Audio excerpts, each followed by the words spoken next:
Terra X chegou mesmo no DCU. O pacificador está prestes a ser perseguido pela Argus e será atraído por aquela que ele mais ama. Vem entender como esse pode ser o fim da linha pro Chris nesse universo, mas o outro universo também pode esconder mais segredos do que ele imagina. Então, sejam bem-vindos, nerds, bem-vindos ao Cofre Nerd. Eu sou Giovanni Zola e estou aqui para falar sobre o episódio 4 de Pacificador, tanto pelas decisões que ele tem, tanto também por ele estar um pouco jogado, por ele não ter tanto significado aparente, mas que aqui a gente vai destrinchar direitinho para mostrar tudo o que pode significar esse quarto episódio de Pacificador e como ele pode ser muito importante para o final da temporada. Então eu peço que você se inscreva no canal, ative o sininho, deixe o like nesse vídeo, porque essa é a nossa análise episódio por episódio da segunda temporada de Pacificador. Vem com a gente. Bom, no episódio passado, pessoal, no episódio 3, o Chris dá aquela visitinha no outro universo, nesse universo alternativo em que ele matou seu próprio doppelganger, porém a Argus está à procura dele com medo de que aconteça um novo incidente parecido com o incidente do Luthor que a gente viu em Superman. As realidades colidindo, Metrópolis, o mundo inteiro praticamente rachando no meio. A Argus está muito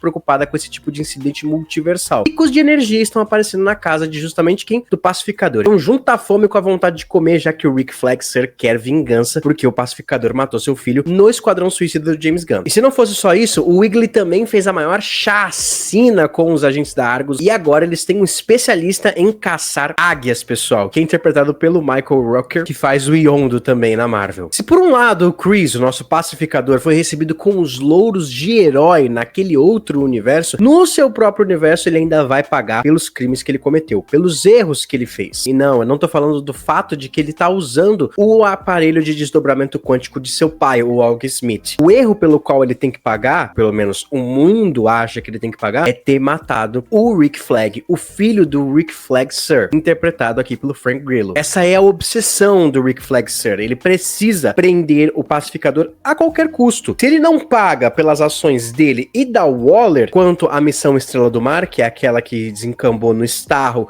em Corto Maltese, ele pagaria agora por usar o equipamento de desdobramento quântico e ameaçar a integridade da realidade. Então o episódio é claro, pessoal. O Chris está voltando para o seu universo, porém a Argus está prestes a invadir sua casa. E ele só consegue fugir porque o Economus, que tá trabalhando para Argus, mas também é amigo do Pacificador, manda uma mensagem para ele para que ele e o Wiggly consigam sair de lá antes que o Flurry e a Sacha Bordox cheguem. O Economus aqui nesse episódio 4, ele funciona exatamente pro catalisador da sua trama mais simples, porém ele vai ser usado também para refletir algumas escolhas que o James Gunn optou aqui nesse episódio pro roteiro dele e também pro destino das relações de alguns personagens. É John que agora impede o personagem do Michael Rooker, o Red Sergeant Wild, de matar o Wiggly, e também acaba causando a sua ferida na testa, que vai ser importante lá pro final, pro personagem poder usar os seus poderes paranormais aí de localização animal. É John que agora pode destrancar pra Sacha Bordox o portal de desdobramento quântico, já que a casa tá vazia. Mas é ele também que avisa o pacificador pra mover o portal do lugar, que ganha tempo. E todas essas ações, lembre-se dela, porque serão refletidas o oposto e a antítese quando a gente falar de uma outra personagem que a gente gosta muito. Por um lado, o Economus consegue ajudar o Chris a tirar o portal da casa antes que a Argus venha. Por outro, a Adebayo e o Vigilante vão ajudá-lo a instalar esse portal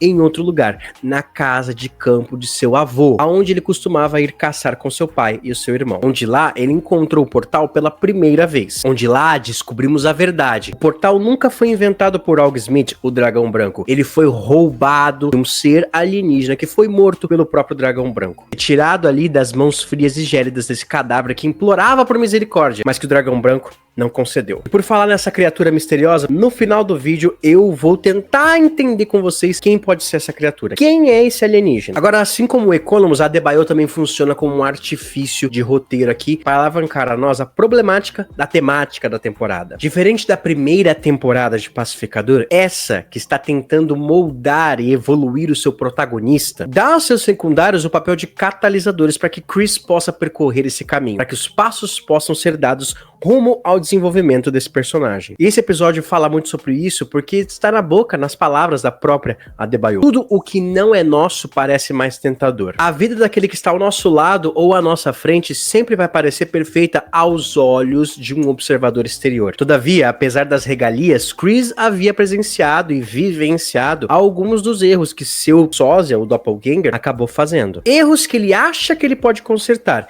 mas que se a nossa teoria que eu vou falar no final desse vídeo e que tá correndo pela internet for verdade, pode nos mostrar que embaixo da grama do vizinho, que parece mais verde, vai ter um esqueleto enterrado. Tá, se por um lado a Adebayo e o Economus parecem sim ferramentas para um roteiro, do outro nós temos sim mais dois personagens ali que têm a sua própria busca. E eu não tô falando do Judoka não, que apareceu para combater o pacificador na sua fuga, inclusive. Que luta engraçada, bem coreografada, bem ao estilo do James Gunn, mas que também leva muito a sério. O Judoka ali fazendo todas as suas acrobacias para conseguir alcançar o pacificador foi uma das melhores cenas que essa temporada já entregou. E é muito legal como o James Gunn consegue firmar um vilão secundário que não necessariamente precisa de muito desenvolvimento, mas que a rivalidade entre esses dois existe, é clara, tá ali e você fica muito interessado em ver eles lutando. Mas então voltemos aos personagens que eu tava falando. São o Rick Flag Sir e a Emilia Harcourt. Ambos representando duas coisas, vingança e redenção. Rick Flag Sir, ele vai atrás da Emilia Harcourt pra conseguir fazer e convencer ela a entregar o pacificador, já que ela é uma pessoa que ele confia. É um acordo. Trai o pacificador e saia da lista dos rejeitados pelas agências de inteligência que a Waller havia colocado ela no final da primeira temporada de Pacificador. E me faz perguntar, onde está Amanda Waller? Porque ela é citada muitas vezes aqui e até agora nada, e dizem que a série dela ainda tá de pé. O caminho da Emilia na segunda temporada é muito mais do que parece, pessoal. Ela tá em busca ali de reerguer a sua vida, sim, e por mais que ela diga que discorda de toda essa punição que a Waller tá dando pra ela, a verdade é que ela mesma se pune. Procura brigas, lutas e principalmente um pouco de adrenalina pra fazer com que ela esqueça o buraco que se tornou sua vida e que ela mesma cavou. A verdade é que a Emilia tá num caminho de dor, de autopunição. Ela salvou o mundo sim e acha que merece ser tratada como heroína, mas ela mesma não se trata. Ela se pune por algo, algum erro. Quem sabe possa ser a morte do Rick Flag. A gente já viu no episódio passado que eles tinham uma espécie de relação. E talvez essa explicação deixe a decisão dela de aceitar o acordo de Rick Flag menos distorcida. E o episódio se encerra com o Chris indo encontrar a Emilia Harcourt e direto para uma armadilha. Sem falar também no Red Sergeant Wilde conseguindo rastrear o Wiggly. Pessoal, essa aqui é a nossa parte de teorias e também referências. E eu vou me focar em duas teorias aqui, pessoal. A primeira teoria iremos chamar de o alienígena. Bem, logo no começo do episódio a gente vê o Og, o Keith e o Chris, Keith e Chris bem criancinhas ainda, caçando no meio da floresta. De repente então, o Og, o dragão branco, ele atira numa criatura ao longe, meio embrenhada ali nos arbustos, e quando eles se aproximam a criatura tá se debatendo. Ele é o verdadeiro dono do portal. Uma criatura ali que a gente não consegue entender, parece meio um alienígena, parecido com uma ave, mas logo em seguida o dragão branco assassina o estrangeiro. A sangue frio, e de uma forma também muito simbólica para mostrar todo o fascismo imperialista americano imbuído nesse personagem. Afinal, o imperialismo mata o que vem de fora e se apropria daquilo que lhe pertence. Mas afinal, quem seria esse alienígena, pessoal? Olha, se tem alguma inspiração na lore da DC, eu desconheço. Pesquisei e não achei nenhuma figura alienígena que batesse de forma idêntica com esse personagem. Muitos falam que pode ser um duende da quinta dimensão. Porém, eu não acho que o James Gunn iria representá-los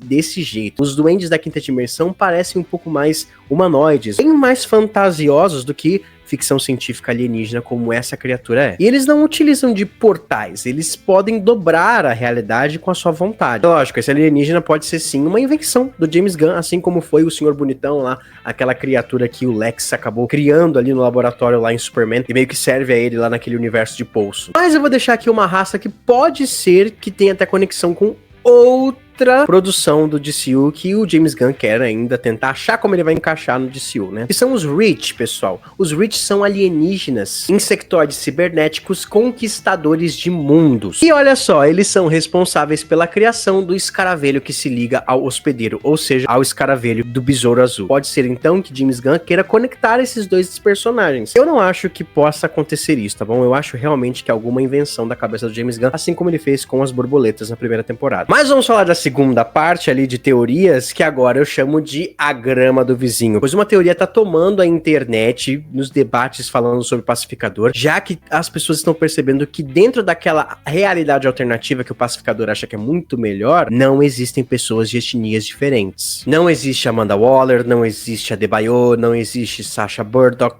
não existe o Flurry. Tá, isso poderia até ser uma coincidência se a gente não estivesse falando de uma mente como a do James Gunn. Um homem que é bem capaz, principalmente para usar como forma de crítica social, criar uma realidade paralela eugenista, aonde o dragão branco é o maior herói, entre aspas. E a gente sabe muito bem o que o dragão branco é e o que ele representa. Ainda mais que no episódio 3 nós vimos os Filhos da Liberdade ali, o que nos leva a pensar que essa possa ser a Terra X do DCU. A Terra onde o Terceiro Reich, onde o nazismo do Adolf Hitler ganhou e moldou o mundo à sua imagem. Se essa teoria for comprovada verdade, pessoal, inclusive tem até uma parte na cena da abertura onde foca na Emilia Harcourt, no Dragão Branco e no Keith daquela realidade, eu vou fazer um vídeo mostrando o quanto o James Gunn consegue ser genial, principalmente quando ele fala sobre esses assuntos. Lembrando que a gente já teve sim uma adaptação da Terra X em live action com o Arrowverse em Crise da Terra X, pessoal. Inclusive,